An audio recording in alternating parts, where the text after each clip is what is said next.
Hey everybody, it is Chrissy with FurBabies and Friends, and I am here today to talk to you about the infamous and elusive stay cue, right?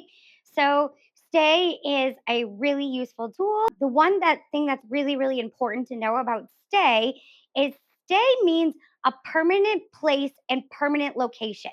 So, in order to effectively get a really good stay, your dog needs to stay in whatever position you left them, whether a sit or a down, if you're doing competitive obedience. For me, it doesn't matter if I put them in a sit and they automatically go into a down. That's fine. Apollo's a default downer. But you need to stay in the exact same place. They can't creep, they can't crawl. They need to stay there. Now, the key thing with a good stay is you have to return and release your dog from that behavior.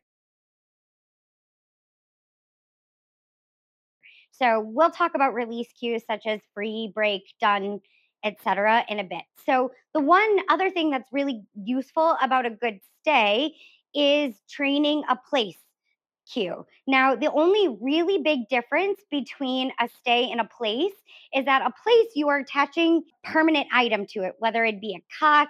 I personally choose to use a towel, a blanket, something that's light, portable, and can travel with me. So it can be a permanent place and it's easy to transport.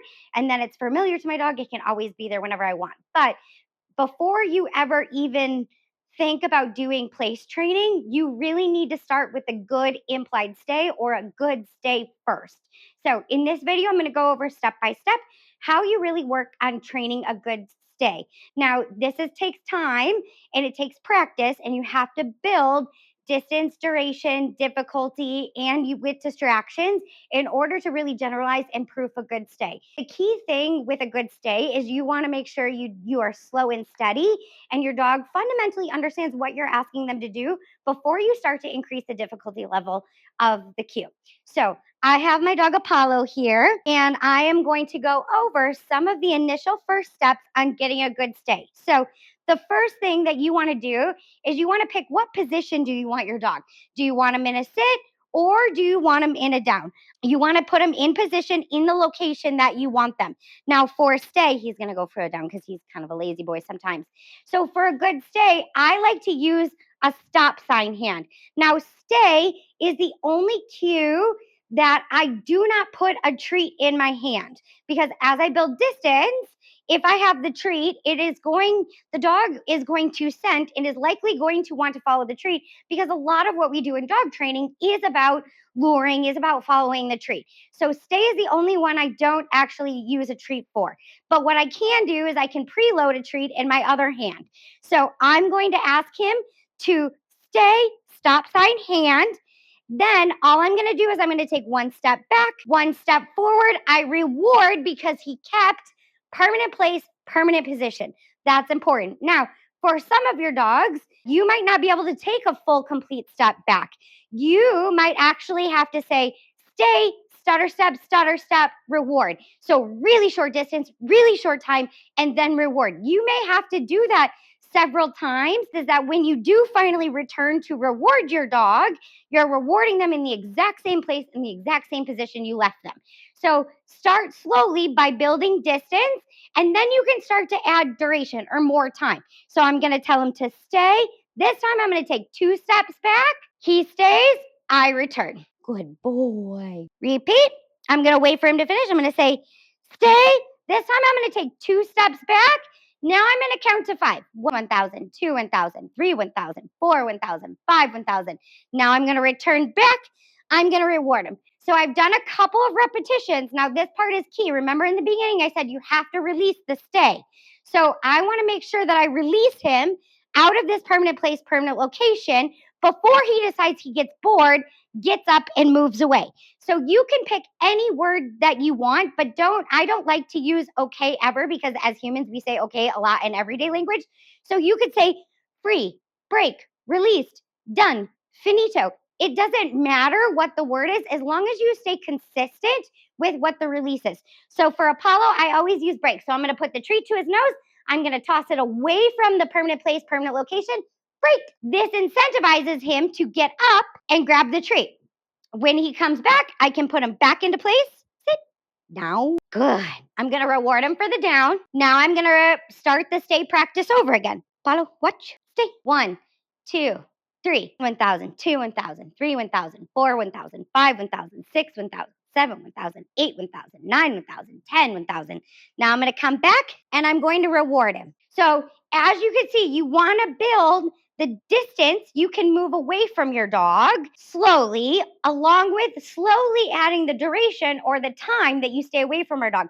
This can be hard for a lot of dogs because, especially at home, we allow our dogs 360-degree access to us all of the time. So when we start creating distance and we start creating more time away from them, dogs can get a little antsy. They can get a little anxious and they might want to come over. But if you really want to build a good stay, which then translates into a place cue, you really got to work slowly on proofing this.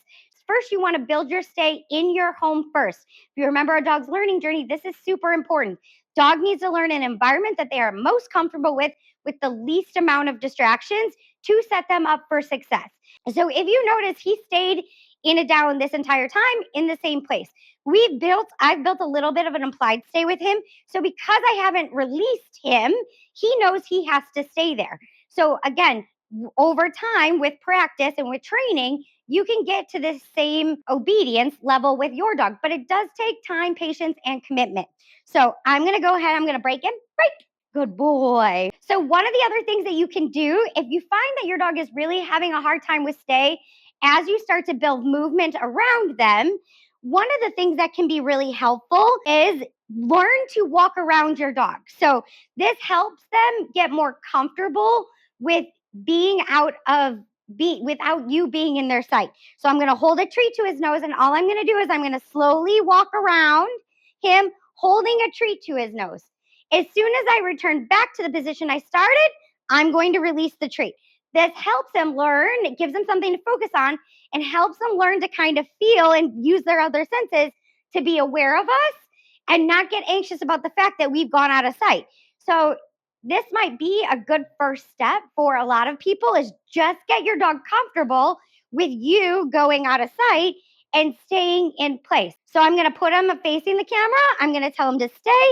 I'm going to then once you get better, start mixing it up. I'm going to take 2 steps forward. I'm going to walk in front of him.